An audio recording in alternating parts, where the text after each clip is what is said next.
everyone, today we're going to be talking about Kaboom.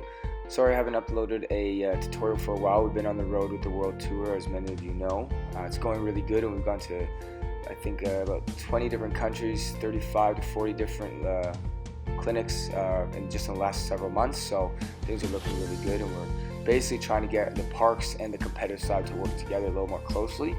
So things are really going good. So I want to talk to you guys about how to do a Kaboom. As you can see, here's a whole bunch of variations, and you can see it actually lives up to the name. It's a Kaboom. It's a do, and you're kicking your feet after you've landed. Now, first thing you want to do is take off and learn how to bounce flat. This is like your baseline reading in a sense, where if you understand this position in the air and you know that that's where you want to be on the falling part, right? When you do the backdrop, you need to be thinking, I'm doing a flat back. At the last second, what you do is you pike a little bit and then you kick down. So you're actually landing with your back first, then the heels. But make sure you understand how to do a flat back bounce first. Get used to that. Head can be in or it can be out. It doesn't really matter.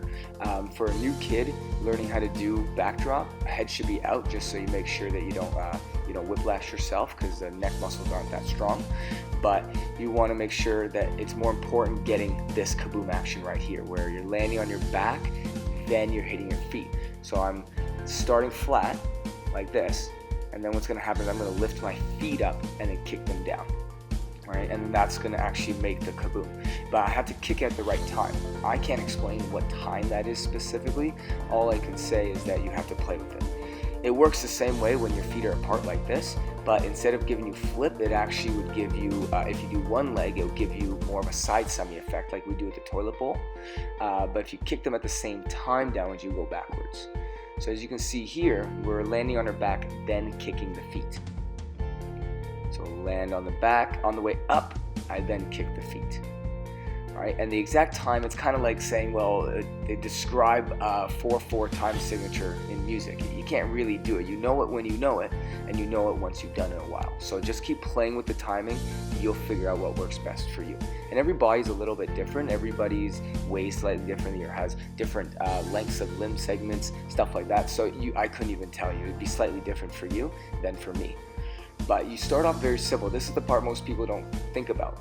You want to get the Kaboom, but you want to start low and just get the action of a do, right? And you start off by going nice and low and half turning to handstand, just so that you can understand the do, as I always call it whenever I'm teaching this, because it actually feels like that, do, and then you kick up the handstand, right? And if you add the half turn, it just gets you used to that without landing on your neck and hoping to do a backflip and not making it, which I've obviously seen a lot of times. But if you do it like this, then you can see how simply you understand the progression step by step, and you just build it up slowly. And you do this about, hundreds of times, over and over and over again. It took me probably at least a good month of repetitive doing it for at least 20-30 minutes a day before I could really become comfortable with it. I was never a fast learner. I just was the guy that would do it more than everybody else. So just keep that in mind. Don't think you're going to learn the timing within 2 seconds and after one day of trying. So don't get frustrated. Just keep going. It's a do. And when you get better at it, the duration from the first do to the second do is a little bit less, and you don't have to exaggerate it so much. If you wait too long and it becomes like a do, then you've missed that timing and you won't actually flip at all. Or you'll flip a little bit, but just enough to land on your head. So make sure that you just get the timing, but at a very low pace, so that you can clearly be okay, even if you land on your head kind of. Right? And you start taking out the half turn, and it becomes more like you're thinking of a back handspring or a back roll. But this is only when you get the timing and you really feel the body wanting to go backwards. So if you mess up, it just looks like that. No issues here. Right? We're not telling anyone to just throw it over and just hope for the best. There is a step-by-step procedure, the way we teach at all our clinics, and it can be even for little skills like this. But you can still see, it's not as obvious, but I am doing the do.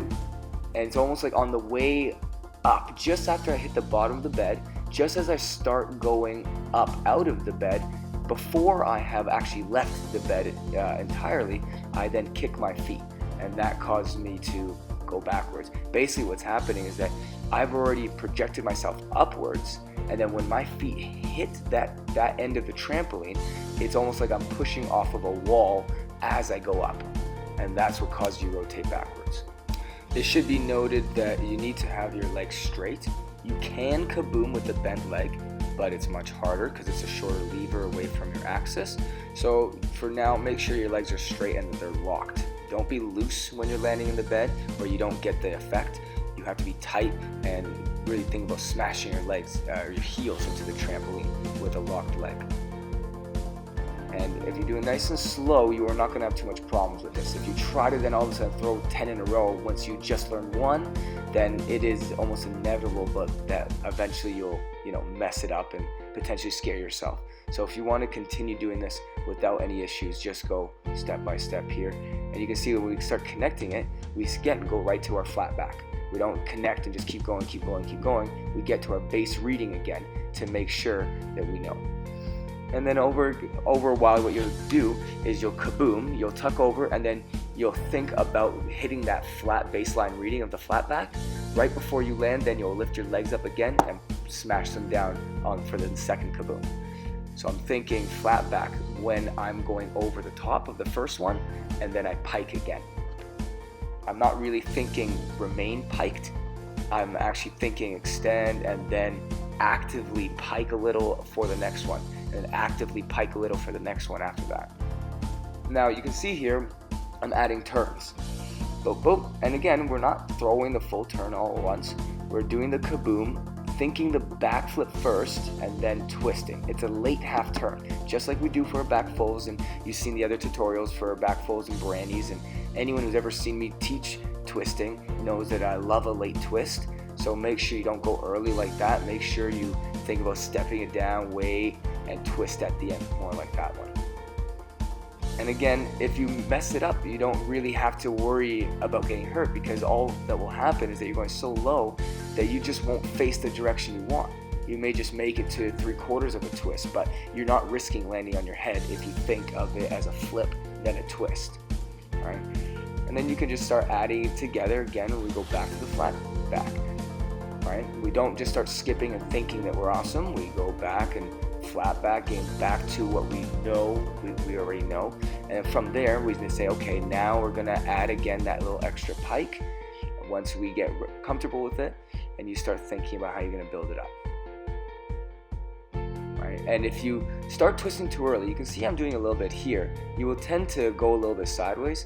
It doesn't really matter. I think I actually like it that way more. It's just a little bit more fun and just kind of whip it around.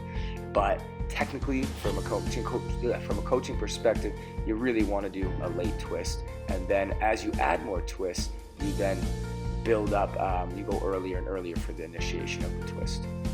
But again, you can see it's a little bit by little bit. You're not throwing the back full all at once. Just go step by step. It's much easier to learn, and you won't kill yourself doing it. And once you kind of get used to it, what you do is you just continue adding it up and building, and it becomes really fun. You start to be able to add it all together and doing fulls to double backs to whatever you want. It's the same mechanics. You just got to remember that do. And it, again, as you can see here, just building up little bit by little bit. I would advise not to necessarily go so high. Some people think that they need to go really high to do this, but you really don't. You actually want to find a happy medium, probably around 40 to 50 to 60% of your jump height, depending on how high you jump. Nothing crazy, because it actually just makes it more tough to get the rhythm. You want a slower rhythm at first. So just keep that in mind. Don't just go for your absolute height thinking that's what you need. Guys, thank you. I hope you enjoyed. I hope you learned, and thanks.